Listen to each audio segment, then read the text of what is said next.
아니 지금 경찰관들끼리 아버지가 경찰관이라는 이유로 그 공범이 돼가지고 했잖아요. 자기들끼리 짬짬이로 예. 조직적인 그 짬짬이 은폐를 한 건데 예. 그것이 드러난 순간 다치는 사람이 여러 사람이 있을 텐데 그러네요. 그게 가능하겠습니까? 불가능한 거죠. 그래서- 보다 더 보완해서 완벽하게 예. 은폐를 하겠죠.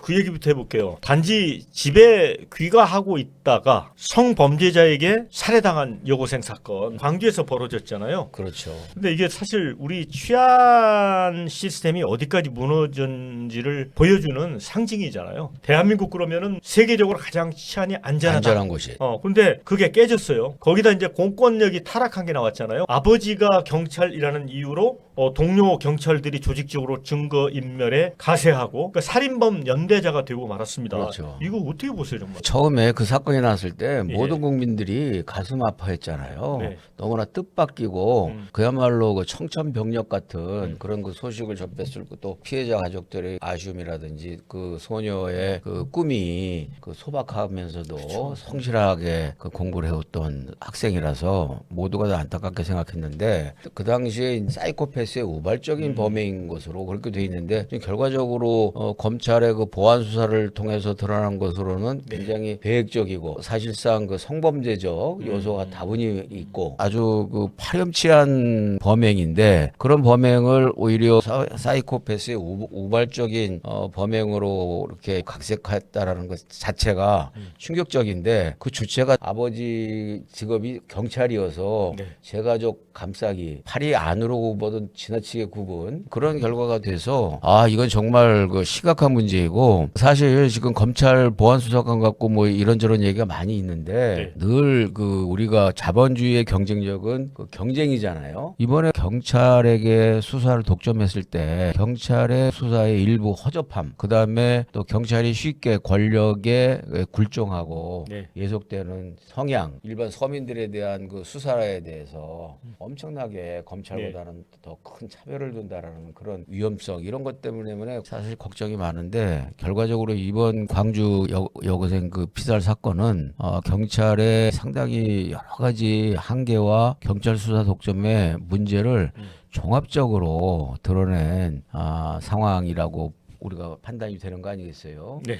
특히 요즘에 보안 수사권까지 없애버리겠다고 이제 이미 법안 심의를 시작하여서 곧 처리가 될 것 같은데 그런 식의 그 막무가내형 국정 운영이나 태도가 과연 우리 사회 정의를 올바르게 할 수 있겠는지 그리고 또 억울한 피해자는 없을 것인지 범죄자에게 일방적으로 유리한 사회가 되지는 않을는지 그런 점에 있어서 굉장히 불안하고 걱정이 수밖에 없죠. 수사 책임자가 구속이 됐어요. 증거인멸 이런 걸로 해서 그날 유가족 중에 어머니가 했던 말이 이제 가슴에 꽂혀요. 뭐라고 그랬냐면 우리 편인 줄 알았던 경찰이 알고 보니 살인자 편이었다. 이런 말씀을 하셨어요, 어머니가. 굉장히 상징적이고 그야말로 진심과 체험에서 우러나온 말씀이라고 생각이 돼요. 실제 지금 잘못하다가는 그 검찰의 그 보안 수사권, 그 최소한의 보안 수사를 통해서 수사의 완결성을 더 높이자라는 네. 그런 취지까지도 완전히 그 없애버리려는 그 태도가 결국은 범죄자들 편에 서는 결과가 되는 것이 아닌가라는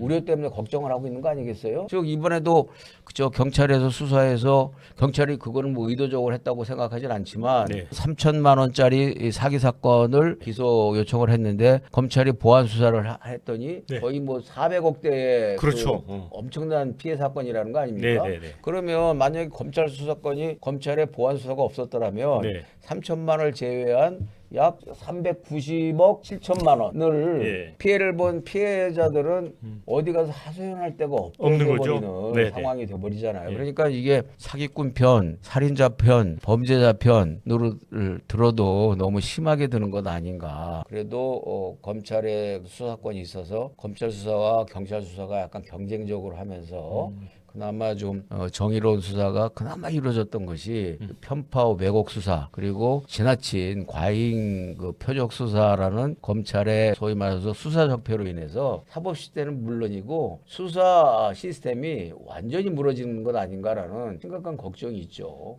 그런데 지금 집권당인 민주당은 제가 볼 때는 질주를 하고 있습니다. 검찰청을 이제 폐지하고 이제 공소청으로 가잖아요. 그러면서 이제 보안 수사권을 전면 삭제하는 쪽으로 이미 입법안을 냈는데 거기 보면 그냥 질주가 아니고 제가 볼 때는 광란의 질주를 하는 것 같아요. 그러니까 재수사 요청권이라는 걸 넣었거든요. 근데 이게 뭐냐면 검사가 수사가 좀 미진해. 그리고 사실관계나 이게 뭐 왜곡된 것 같아. 요청을 하잖아요. 석 달 안에 경찰관이 이제 그걸 재수사를 해서 응답을 하도록 돼 있어요. 답을 주도록. 그런데 석 달 동안 그냥 깔아뭉개고 있다가 별거 안 나왔다고 했을 가능성이 높지 않아요? 자기가 수사한 것을 다른 수사관이나 네. 다른 경찰이 참견하는 것도 네. 우리가 보면 싫어하고 수사라는 것 자체를 네. 약간 배타적으로 하고 네. 싶어하는 네. 그런 경향성이 있는 사안 아닙니까?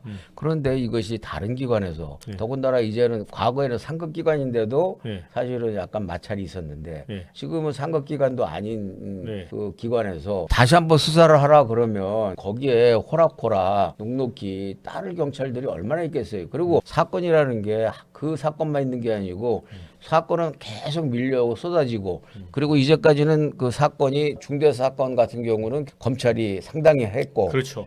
그리고 이제 민생사범은 경찰이 해왔는데 중대사범 사건도 지금 경찰이 다 맡아서 하는데 그 평소보다도 제가 볼 때는 경찰의 업무량이 두세 배 이상 늘어날 텐데 네. 그런 상황에서 검찰이 야 이거 보니까는 좀 엉성하고 추가적으로 이러이러한 부분들에 대해 다시 한번 수사를 해봐라 그러면 예 알겠습니다 그러고 그 수사를 몇 개월 동안 다시 할까요? 저는 수사를 해봤는데 별거 없더라라고 다시 올리면 그뿐인 거 아니에요? 어떻게 상식에 어긋나는 이런 시스템을 갖다가 검찰 수사 보안 책이라고 들이미는 것인지 지금 말씀하신 것처럼 질주가 아니고 네. 그 폭주고 광기 어린 네. 그 광란의 질주예요. 지금은 검찰이 보안 수사권이 있었기 때문에 광주 여고생 사건도 진실을 밝혀낼 수 있었는데 만약에 여기 보안 수사권이 없었는데 요 사건이 났을 때 검사가 좀 이상해. 그러면 여고생 살해 사건을 다시 한번 보안 수사 요구권을 해서 발동해서 보냈을 때 과연 지금처럼 이런 게 밝혀지겠냐는 거죠. 절대 바뀌어질 수 없는 거 아닙니까? 아니 이건 지금 경찰관들끼리 아버지가 경찰관이라는 이유로 그 공범이 돼가지고 했잖아요. 자기들끼리 짬짬이로 네. 조직적인 그 짬짬이 은폐를 한 건데 네. 그것이 드러나는 순간 다치는 사람이 여러 사람이 있을 텐데 그러네요. 그게 가능하겠습니까? 불가능한 거죠. 그래서- 보다도 보안에서 완벽하게 예. 은폐를 하겠죠. 그래서 저는 지금 이재명 대통령의 이제 속마음은 사실은 정성호 법무장관이 검찰의 보안 수사의 성공 사례 이런 자료집을 낸 것 보면 이재명 대통령도 이 문제점을 알고 있는 것 같아요. 본인이 또 변호사를 해봤잖아요. 그런데도 문제는 뭐냐면 대통령이 팔짱을 끼고 있잖아요. 이 당에서 수기에서 결정해라. 왜 그렇다고 보세요? 이거는 좀 무책임한 거 아닙니까? 저는 처음에는 팔짱을 꼈던 게 아니고 예. 보안 수사권이 필요하다고 생각을 했다고 봐요. 예. 보안 수사권이 필요한 부분도 있고 보안 수사권조차 없애버리면 검찰이 그야말로 그 기소 도장만 찍는 그렇죠. 그런 그 이른바 서기 역할이랄까 예. 검찰로서는 사실상 무력화되는 상황이 돼버리잖아요. 예. 그래서 검찰로서는 위기 의식을 가질 수밖에 없고 그런 차원에서 검찰의 그 보안 수사권을 가지고 소위 뭐 자기 사건에 공치모 모임을 만들었듯이 예. 공소취소와 보안 수사권과 예. 거래를 할 수 있는 그런 여지를 예. 만들 수도 있지 않을까라는 그런 여운도 있었다고 봐요. 이 예. 이야기를 털보 방송에 나가서 음. 장인수 전 MBC 기자가 얘기를 했잖아요. 엄청난 파장이 일었는데 저는 그 후에도 계속 그와 같은 유혹과 거래의 딜은 딜. 여전히 남아있고 정성호 법무장관도 비교적 합리적인 사람이기 때문에 예. 합리적으로 볼 때도 보안 수사권이 필요하고 또 이 현실적으로 볼 때 이재명 대통령의 사법 리스크 공소 취소를 원활하게 하면서 근데 검찰의 마음을 얻는 수단으로 쓰는 거죠. 검찰의 반발도 음. 좀 이렇게 완화시키고 하는 카드로. 일타 쌍피의 카드로 써보면 어떨까라는 생각을 충분히 했을 만하다. 예. 그런 차원에서 아마 저는 이재명 대통령도 필요하기도 하고 또 자신한테도 필요하고 뭐 이런 양날의 마음을 가졌을 것 같은데 네. 결과적으로는 지금 이 전당대회 과정에서 네. 이 민주당의 강경파들의 목소리가 예. 검찰의 완전 그 무력화를 그렇죠. 요구하고 있고 그것이 지금 민주당 당원들의 대세를 이루고 있기 때문에 거기에 올라타버린 거죠. 그렇죠. 결국은 그 부분에 대해서 팔짱을 끼게 됐고 김민석은 전혀 생뚱맞게 자기가 본래 지난 4월 달에 보안수 사건을 없애는 법안을 빨리 하자고 그랬다라는 생뚱맞은 그런 이야기를 하면서 보안수 사건을 둘러싼 이니셔티브 경쟁에서 김민석이 뒤늦게 예. 이니셔티브를 가지려고 하는 그런 양상이 그대로 노출된 거죠 이번에. 아마 정성호 장관과 이재명 그 대통령은 상당히 곤혹스러운 입장이 됐다 이렇게 보여지고 정성호 장관은 아마 보안 수사권 이번에 관철이 안 되고 그냥 검찰 백지화가 되면 제가 볼 때는 이번에 본인이 어떻게 해서라도 이번 2기 내각에서는 빠져나오려고 할 것 같아요. 이런 주장하는 분도 있어요. 이럴 때 대통령이 대국민 담화를 내는 거다. 대국민 담화를 내서 검찰 보안 수사권 필요합니다. 그러면서 야당 대표까지 해서 회담을 해서 그런 걸 도출하는 이니셔티브를 보여주는 게 진짜 지도자 아니냐. 그럴 가능성이 있다고 보세요? 딱 맞는 말씀이에요. 근데 그럴 가능성이 있을까요? 네, 이재명 그- 대통령께서? 절대 그럴 가능성은 없어 보입니다.